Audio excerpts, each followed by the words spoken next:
Welcome to the Warrior Mind podcast. This is where mental strength, emotional mastery, and human potential meet real life. I'm Greg Swanson, and each week we strip away the noise, sharpen the mind, and train the inner warrior required for modern life. Let's get into today's podcast. Most men don't lack discipline, strength, or intelligence. They lack clean perception. And when perception is distorted, every action costs more than it should. Welcome back. Just again, this is Greg Swanson, the Warrior Mind podcast. And we've been discussing the four masculine archetypes, or at least two of them so far. We've talked about the king archetype and the warrior archetype and how the interplay of those happen. And today we're going to be talking about the third masculine archetype, and that is the magician archetype. So the magician archetype operates before action, before emotion, and before effort. So how can that be? It governs how reality is perceived, right? How meaning is assigned and how inner experiences is interpreted.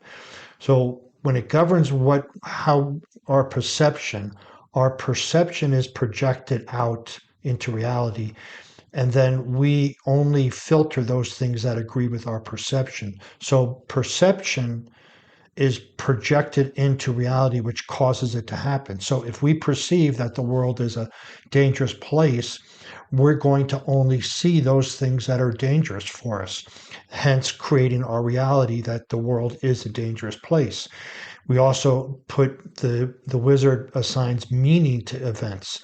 Well, if that person didn't call me, it means that they don't love me. Or if I didn't get a raise, it means that my boss doesn't like me. So all of these things come from the magician archetype. And also, if you want to put in layman's terms, our unconscious mind.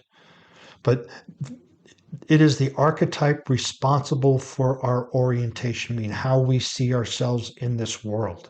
If we see ourselves safe, in trouble, if we see ourselves confident, if we see ourselves scared, this is the orientation that the magician takes a hold of.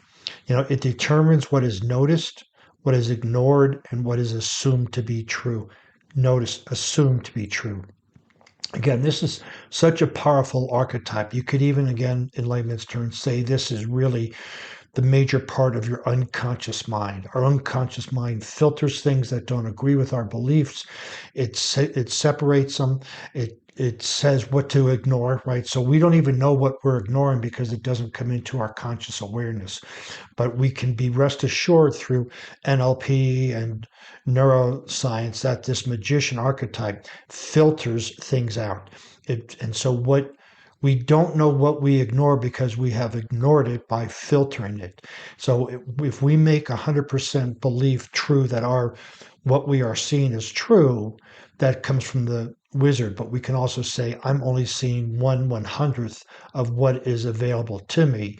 And that is determined by the programs that are running within this magician archetype, right? Those assumptions really quietly shape every decision that follows, whether you realize it or not. If you think the world is going to be a dangerous place, your decisions are going to be fearful and maybe not leave the house and maybe wait to do certain things. Where if you believe that the world is a safe place, you'll go out and have adventures, you'll travel, you'll talk to people, you'll have fun. All this is determined by that magician archetype. So what the magician is, it's not intellect. It doesn't mean your IQ. It's not spirituality. It's not abstraction, not passive reflection. Most men dismiss or misuse this archetype because it doesn't look like doing, right? So this magician is not the intellect to say that you're smart to do something. It's not the spirituality part of I'm connected to a higher authority. It's not some abstraction. It's more of this programming and this building blocks of beliefs and filters, and that causes a perception which then we can work with or not work with by our doing. The core function, the magician governs perception. And this is so, so important. Like it goes in line with some of the other teachers out there, with our perception and our unconscious mind, right?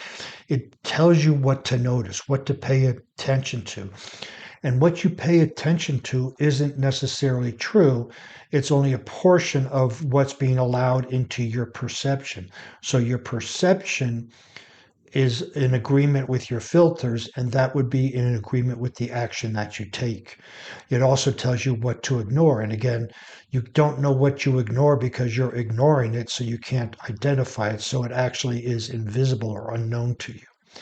And what you assume is true.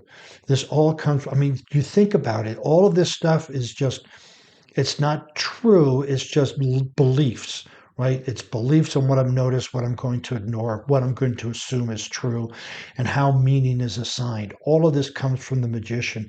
And this is really one of the more powerful archetypes because it determines what we do, how we take action, how we communicate based on what we notice, ignore, assume is true, and meaning that is assigned. So this warrior archetype actually defines the function. It's not a personality. And perception determines effort long before discipline ever shows up. So if you perceive something is going to be difficult, you're going to act as if it's difficult, and then maybe you need discipline to keep going. But if you perceive something as not difficult, then it won't be difficult, and that discipline maybe not have to be ratcheted up to the intensity that you think you need. Perception is upstream of power, and this is why effort often fails. Action is downstream. We have, the TFAR model: thoughts equals feelings equals action equals results. Well, upstream perception, which is kind of your thoughts, is upstream from your effort. And emotion is downstream from that. And discipline is downstream. So these are all, you could call these effects: action, emotion, discipline is an effect, and perception is the cause. So perception is upstream, which feeds into action, emotion, and discipline. So our perception determines what actions we're going to take, what emotions we're going to feel, and what discipline we're going to initiate. We want to reframe power away from force. So this is not forceful, it's just calm, quiet perception, which may or may not help us in achieving the goals that we want.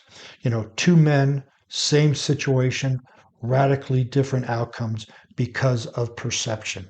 We can see that time and time and time again, whether it's something fantastic like the Olympics or something just at a workplace environment. The boss comes, talks to both people. One person melts down, the other one's okay.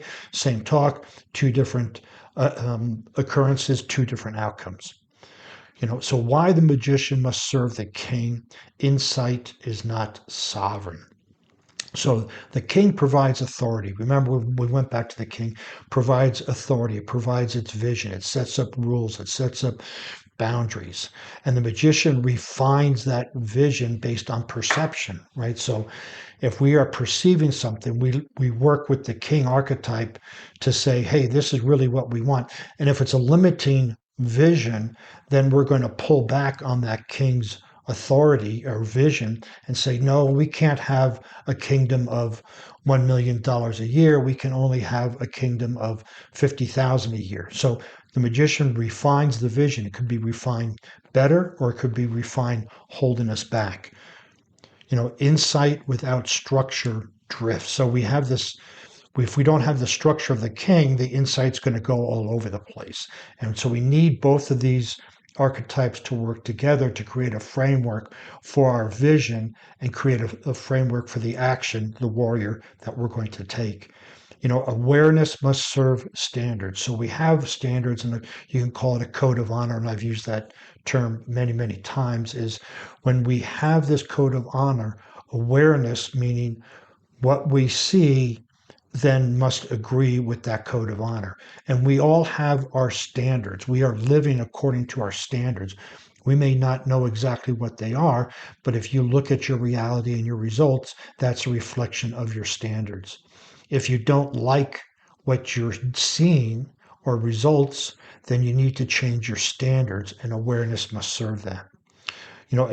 This is when we're talking about this advanced archetypal integration, meaning the magician now is going to be integrated with the warrior and the king from a vision and an action perspective, but it's all based on perception. The magician as a correctiveness to the warrior, right? Refining strength, not weakening it. You know, the magician will interrupt blind momentum, right? That momentum from the warrior just out there slashing, burning, whatever it may be, or taking action, or maybe the weak warrior and not taking action. But the magician will interrupt this blind momentum and cause it to be realigned. It reveals wasted effort when the warrior is out there and doing the same thing over and over and over and over again and not getting the results. The magician comes in and helps reveal that this effort really isn't achieving anything and it's wasted and time to rethink it.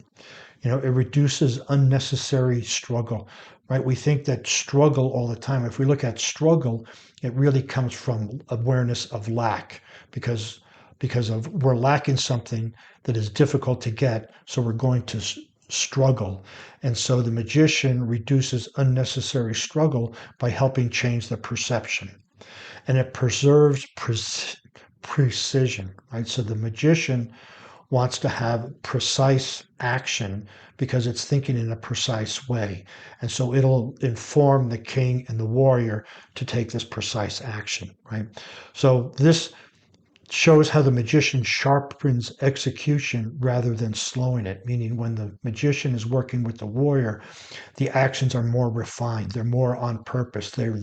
Every action has a reason and a purpose and an outcome associated with it, as opposed to just chasing shiny objects and hoping something will work. The healthy magician, so we want to look at how to integrate this. It's grounded awareness, embodied perception, it's reduced reactivity, so we respond instead of react. And it has cleaner decisions, more precise decisions. And it gives the nervous system a felt sense of what right looks like. And again, this is basically integrating this healthy magician into our awareness. Is we have this awareness, this grounded awareness that's based in solid information as opposed to storytelling. So then we look at the shadow magician. We've talked about the shadow king and the shadow warrior. So let's take a look at the shadow magician. It overanalyzes, right? It's paralysis by analysis. It's intellectualized emotion. Well, I'm feeling this way because blah, blah, and they put all this logic behind it. And that's the shadow side of it because it's hiding, right? The shadow part is hiding. And it's delayed action because, well, what if this happens? What if that happens? And those are all part of perceptions. And perception as an escape. It tries to see perceptions that maybe not be there, and it's an escape to either do things or not do things. So you want to name the shadow, but without shame, because it's all part of these archetypes, right? We all have this shadow part in us. So we just want to name it and going, oh, that's the shadow part, or to call it, another name and going, oh, okay, now I can move beyond it. And so here's the table, right? The healthy magician, perception serves clarity, where the shadow magician, perception replaces responsibility. The healthy magician, insights refines action, where the shadow magician, insights delay action.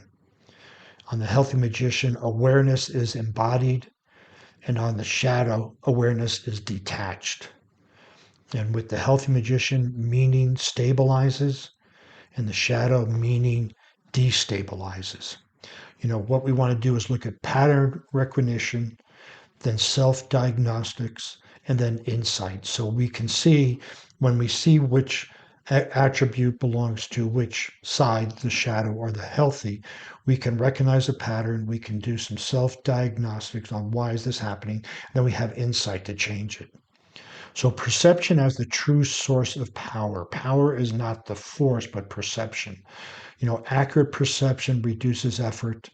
Distorted perception multiplies strain. Clarity conserves energy. The magician removes unnecessary struggle. Philosophical synthesis plus lived applications. That's what we're talking about. Integrating the magician archetype is not about acquiring more information. It's about disciplining attention. Awareness must be trained to serve clarity rather than indulgence. This integration requires submitting insight to authority, right? Allowing decisions to be made rather than endlessly analyzing. Like when you make a decision, you stay with it and you keep that decision, not flopping back and forth. When integrated, the magician becomes almost invisible because it's just part of perception, taking action, etc. Life feels less dramatic, not because it lacks depth, but because perception is no longer inflating tension. Strengthen sharpens as waste disappears. If you want to see the show notes on this podcast, you can visit warriormindcoach.com. While you're over there, you can find some more useful information in the form of blog posts and other podcasts. And you'll also see how to book your power strategy call. Since you'll be on the internet, please follow me on LinkedIn, Facebook, Instagram, and Pinterest, all under Warrior Mind Coach. Thanks for spending this time with me on the Warrior Mind podcast. Remember, your mind is not neutral.